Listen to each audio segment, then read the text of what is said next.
യോഹന്നാൻ എഴുതിയ സുവിശേഷം അധ്യായം 17 വാക്യം 20.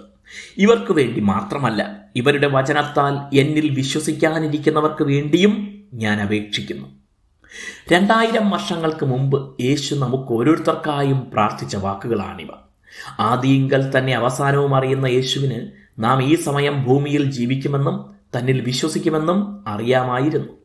തൻ്റെ വചനങ്ങൾ പ്രസംഗിക്കുക മാത്രമല്ല, തൻ്റെ ശിഷ്യർ അത് എഴുതി വയ്ക്കുമെന്നും ആയിരക്കണക്കിന് വർഷങ്ങൾക്കപ്പുറവും അവരുടെ എഴുത്തുകൾ ലോകമെമ്പാടും പഠിപ്പിക്കുമെന്നും അത് കേട്ട് നാം ഉൾപ്പെടെ കോടാനുകോടി പേർ തന്നിൽ വിശ്വസിക്കുമെന്നും അറിയാമായിരുന്നു.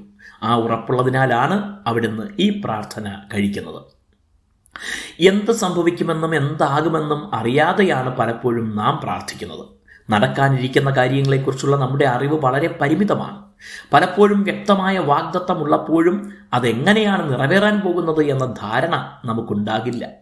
കാണാത്ത കാര്യങ്ങളെ ഉള്ളതുപോലെ വിശ്വസിക്കാൻ ദൈവവചനം നമ്മെ പഠിപ്പിക്കുന്നു. മനസ്സിലാക്കാൻ പ്രയാസമാണെങ്കിലും ദൈവം അരുളി ചെയ്ത കാര്യങ്ങൾ അതുപോലെ സംഭവിക്കുമെന്ന് വിശ്വസിച്ച് അതിനായി സ്തോത്രമർപ്പിച്ച് പ്രാർത്ഥിക്കണം. ചില സന്ദർഭങ്ങളിൽ ദൈവം നമുക്ക് വരാനിരിക്കുന്ന കാര്യങ്ങളുടെ കൂടുതൽ വ്യക്തത വെളിപ്പെടുത്തി തരാനും അത് കാരണമാകും. തന്നിൽ വിശ്വസിക്കാനിരിക്കുന്നവർക്ക് വേണ്ടി യേശു പ്രാർത്ഥിച്ച കാര്യങ്ങൾ എന്തൊക്കെയാണ്? 1. വിശുദ്ധീകരണത്തിനായി. 2. ഒന്നായി തീരാൻ അഥവാ ഐകമത്യപ്പെടാൻ. 3. തന്നോടുകൂടെ സ്വർഗത്തിൽ ഇരിക്കുവാൻ.